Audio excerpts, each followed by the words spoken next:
Hi everyone. I'm going to be finishing up, or at least going through most of Chapter 4. I'm going to break this up into 3 different sections, so hopefully you can kind of take each one and take notes and kind of go for each one in turn. Just a few announcements first. On Thursday, my office hours will be canceled, but please just email me if you'd like to set up an appointment. I'm happy to schedule an appointment at any time, so please just let me know. Just if you want to do that, let me know some days and times that work well for you, and we will find a convenient time to meet.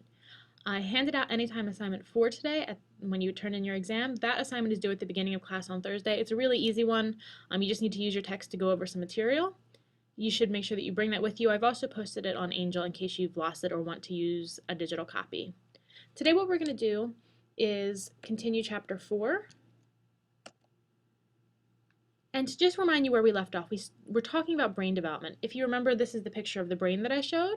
We talked about all of the different lobes of the brain, the frontal lobe, the occipital lobe, the parietal lobe, and the temporal lobe, and what is responsible for each. So for instance, your occipital lobe is responsible for vision.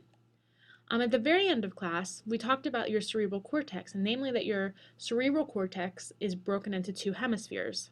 And if you remember, the left side of your brain controls the right side of your body, and the right side of your brain controls the left side of your body. And that each cortex is basically responsible, a little bit more responsible for one thing over another. So the left side of your brain tends to be a little bit more responsible for language and more like lateral logical thinking. The right side is more for spatial or artistic thinking. And at the very end, we talked about how the corpus callosum, or that bundle of fibers that basically runs in between the 2 hemispheres, helps to integrate those 2 hemispheres. What I want to start to talk about now is 2 different kinds of brain development, or 2 different classes of brain development. One of these is called experience expectant process, basically saying that your brain is expecting an experience, experience expectant, expecting an experience. And basically all this is saying is that evolution and all of our past experiences have led our brain to expect a certain kind of input. For instance, vision and language. Our brain basically is wired so that it is kind of primed and ready to get input in terms of visual input and linguistic input in a certain period of time. This should hopefully remind you of critical periods or sensitive periods. If you remember from Chapter 1, if you have a sensitive period for something, it's when your brain is kind of really primed and ready for that input. So if you don't get it during that time, you see really big deficits. So vision and language are one of these. And we know that this exists because the brain basically tells us so. So a process is called exuberant synaptogenesis. I know, big word, exuberant synaptogenesis. Basically, if you remember what a synapse was, remember it's kind of those areas between 2 neurons where you form a connection. It's the connection between neurons.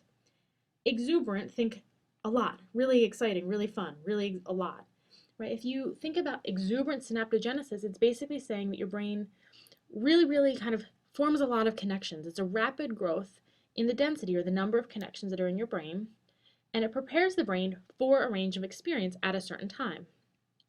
So basically your brain kind of gears up and is ready for input. If you don't get that input, kind of all of these synapses go away by a process that's called synaptic pruning, which is basically when the synapses will die off if they're not being used. So synaptogenesis is your brain gearing up and kind of forming all sorts of connections so that way whatever connections that are used will kind of stay there. Synaptic pruning kind of kills off any of those synapses that aren't being used. So if you're not getting the input that you wanted or that your brain's expecting, you're going to have more of those synapses be dying off, and then you're not going to learn the same way that you would. So let me give you an example of this.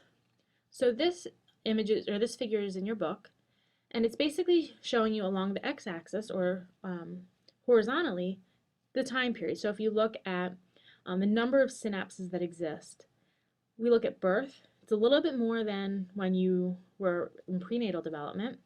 So at birth, you kind of are born with a certain number. But then over the course of the first year, you see that the brain really gears up. It basically forms, almost more than quadruples and almost 20 times the number of synapses. So your brain's basically saying, I'm expecting so many different experiences. And then over the next year, 2 year, 20, 30, 40, 70 years, the number of synapses declines. Basically, your brain says, I'm ready for all these experiences. I'm really ready. And then it will die off again, saying that we're only going to keep the synapses that are being used. So you actually see that you have more synapses over your first year than you do right now. So as a baby, you had more synapses and more connections between neurons than you do right now. This isn't a bad thing. It basically means that your brain gets efficient. Your brain says, I'm going to use certain connections, and then the other ones I don't use, I'm not going to keep, which is good. It means that your brain's efficiently operating within the world. So again, we have this experience expectant process where your brain is primed and ready. It will kind of kick into high gear for certain experiences during certain times. So for instance, vision, if you don't get visual input, say for your first 10 years of life, you can't just kind of now get visual input and everything will work okay. You'll see that things like depth perception are off and may never recover. This is different. This experience expectant process is different than an experience dependent process. Basically, your brain isn't expecting anything, it just reacts to the experiences that it has. It's dependent on the experience. For this, we see that enriched environments, regardless of what time they're presented, result in increased learning. So in this case, any experience that you have will kind of change your brain. Your brain's not primed and ready at any certain time. So for instance, I can learn how to play chess whether I'm 10, maybe, or whether I'm 50. There was not a sensitive period for chess. And what we see is that the brain doesn't do any special preparation. It basically simply responds to the environment. So you really see that the whole issue of plasticity, that's one of the themes that we're studying this semester, kind of how open to change is a certain aspect of development. Experience dependent says you're open to change at any time. It doesn't make a difference for me to learn when to play chess. There's no sensitive period. There's a lot of flexibility there. So experience dependent processes are really highly flexible. Experience expectant processes are not. Those are much more constrained. Your brain's primed and ready for a certain input at a certain time. If it gets it, great. If it doesn't get it, it means that you won't have the same kind of normal functioning.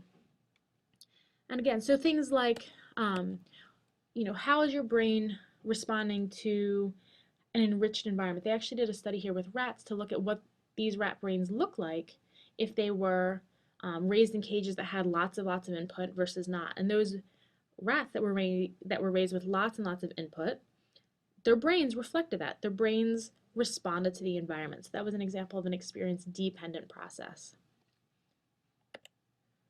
So what I want to do next is talk a little bit about how we can put all of this into context and what do babies actually like to look at? What do babies look at or look like during their first 3 months? So I'm going to pause this. We're going to start the next segment of this in another presentation.